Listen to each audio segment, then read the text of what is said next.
80 के दशक के आखिर में राजनीति में महिलाओं का दबदबा बढ़ने लगा था। देश की राजनीति में कुछ ऐसी महिलाएं आई जिन्होंने राजनीति की दशा और दिशा को बदल कर रख दिया। जरा देखिए ये रिपोर्ट और मिलिए इन महिलाओं से। भविष्य में मेरा समाज व मेरी पार्टी तथा अन्य विपक्षी पार्टियों के लोग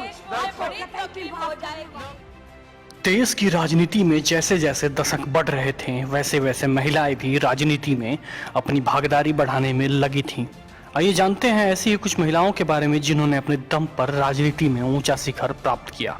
देश की राजनीति में ऐसी एक महिला जिसने अपने दम पर भारतीय राजनीति में जगह बनाई। कुमारी मायावती बहुजन समाज पार्टी की राष्ट्रीय अध्यक्ष, उत्तर प्रदेश के मुख्यमंत्री के रूप में उन्होंने 4 बार काम किया। वर्ष 1984 में बहुजन समाज पार्टी की स्थापना के वह इसकी एक महत्वपूर्ण सदस्य रही हैं और अब पार्टी के अध्यक्ष के रूप में काम करती हैं। बहुजन समाज पार्टी का गठन अन्य धार्मिक, अल्पसंख्यकों और पिछड़े वर्गों सहित बहुजनों या दलितों के सुधार, विकास और कल्याण पर केंद्रित था।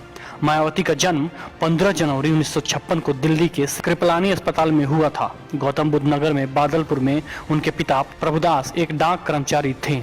वर्ष 1975 में उन्होंने दिल्ली विश्वविद्यालय से संबंध कालिंदी महिला कॉलेज से बीए की उपाधि ली। 1983 में दिल्ली विश्वविद्यालय से एलएलबी की। कुछ समय बाद मायावती ने अपने पड़ोस में छात्रों को पढ़ाना शुरू किया और साथ ही आईएएस परीक्षा की तैयारी भी कर रही थी। एक बार वर्ष 1977 में जाने माने दलित राजनेता कांसीराम उनके घर परिवार से मिलने आए। वह मायावती के वार्ता कौशल और विचारों से प्रभावित हुए और उन्हें राजनीति में शामिल होने के लिए प्रेरित किया। वर्ष 1984 में कांसीराम ने बहुजन समाज पार्टी की स्थापना की और उन्हें इसके सदस्य के रूप में शामिल किया। भारतीय राजनीति में यह उनका पहला कदम था।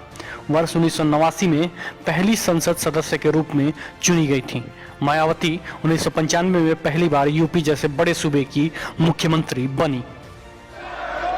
अध्यक्ष जी, मैं खड़गे जी से ये कहना चाहती हूँ, पहले तो मैं खड़गे जी को ये कहना चाहती हूँ कि मैं चर्चा के लिए कोई चैलेंज नहीं कर रही, बल्कि सदन का गतिरोध समाप्त करने के लिए इनकी बात को स्वीकार करके आपसे निवेदन कर रही हूँ कि आप एडजर्नमेंट मोशन इनका स्वीकार करें। देश के इतिहास में कुछ गिनी चुनी महिलाएं हैं जो अपने दमदार भाषणों के लिए जानी जाती हैं। देश की सियासत में ऐसा ही एक नाम है दिवंगत सुषमा स्वराज का। देश की राजनीति में अपने दमदार भाषणों के लिए जाने जाने वाली दिवंगत सुषमा स्वराज ने अपने दम पर भारतीय राजनीति में एक अमिट छाप छोड़ी। 14 फरवरी 1952 को हरियाणा के अंबाला कैंट में जन्मी सुषमा स्वराज ने अपने राजनीतिक जीवन की शुरुआत 1970 के दशक में अखिल भारतीय विद्यार्थी परिषद से की थी। उनके पिता हरदेव शर्मा राष्ट्रीय स्वयंसेवक संघ के प्रमुख सदस्य थे। अंबाला छावनी के सनातन धर्म कॉलेज से संस्कृत और राजनीतिक विज्ञान में स्नातक की पढ़ाई करने के बाद सुषमा ने पंजाब विश्वविद्यालय चंडीगढ़ से कानून की डिग्री ली। कानून की पढ़ाई पूरी करने के बाद 1973 में सुषमा ने सुप्रीम कोर्ट से अपनी वकालत की प्रैक्टिस शुरू की। जुलाई 1975 में उनका विवाह सुप्रीम कोर्ट के ही सहकर्मी स्वराज कौशल से हुआ। उनके पति स्वराज कौशल भी सुप्रीम कोर्ट में वकील थे। इमरजेंसी के दौरान स्वराज कौशल बड़ौदा डायनामाइट केस में उलझे। समाजवादी नेता जॉर्ज फर्नांडिस के वकील थे। इसी केस के सिलसिले में सुषमा स्वराज जॉर्ज फर्नांडिस की डिफेंस टीम में शामिल हुई थी। जॉर्ज फर्नांडिस को जून 1976 में गिरफ्तार कर मुजफ्फरपुर की जेल में रखा गया था, तो उन्होंने वहीं से चुनाव लड़ने का फैसला किया। 1977 के लोकसभा चुनाव में जॉर्ज ने जेल से ही नामांकन भरा। तब सुषमा दिल्ली से मुजफ्फरपुर पहुंची और पूरे क्षेत्र में हथकड़ियों में जकड़ी जॉर्ज फर्नांडिस की तस्वीर दिखाकर प्रचार किया था। उस दौरान उन्होंने जेल का फाटक टूटेगा, जॉर्ज हमारा छूटेगा का नारा दिया, जो लोगों की जुबानों पर छा गया। जॉर्ज चुनाव जीत गए। आपातकाल के दौरान सुषमा ने जयप्रकाश नारायण के संपूर्ण क्रांति आंदोलन में बढ़ चढ़कर हिस्सा लिया। आपातकाल के बाद वह जनता पार्टी की सदस्य बन गईं। इसके बाद 1977 में पहली बार सुषमा ने हरियाणा विधानसभा का चुनाव जीता और महज 25 वर्ष की आयु में चौधरी देवीलाल सरकार में राज्य की श्रम मंत्री बनकर सबसे युवा कैबिनेट मंत्री बनने की उपलब्धि हासिल की। 80 के दशक में भारतीय जनता पार्टी के गठन पर सुषमा बीजेपी में शामिल हो गई। 1990 में सुषमा राज्यसभा की सदस्य बनी। 6 साल का कार्यकाल पूरा करने के बाद 1996 में दक्षिण दिल्ली से लोकसभा चुनाव जीती और अटल बिहारी वाजपेयी की 13 दिनों की सरकार में सूचना प्रसारण मंत्री बनाई गई।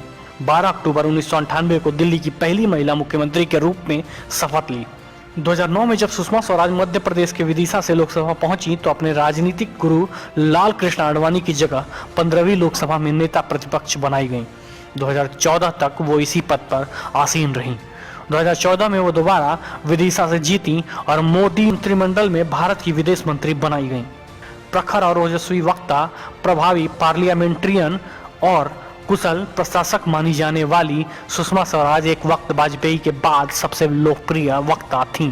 किसी भी राजनीतिक दल की पहली महिला प्रवक्ता भी थी। अहंकार किसका है?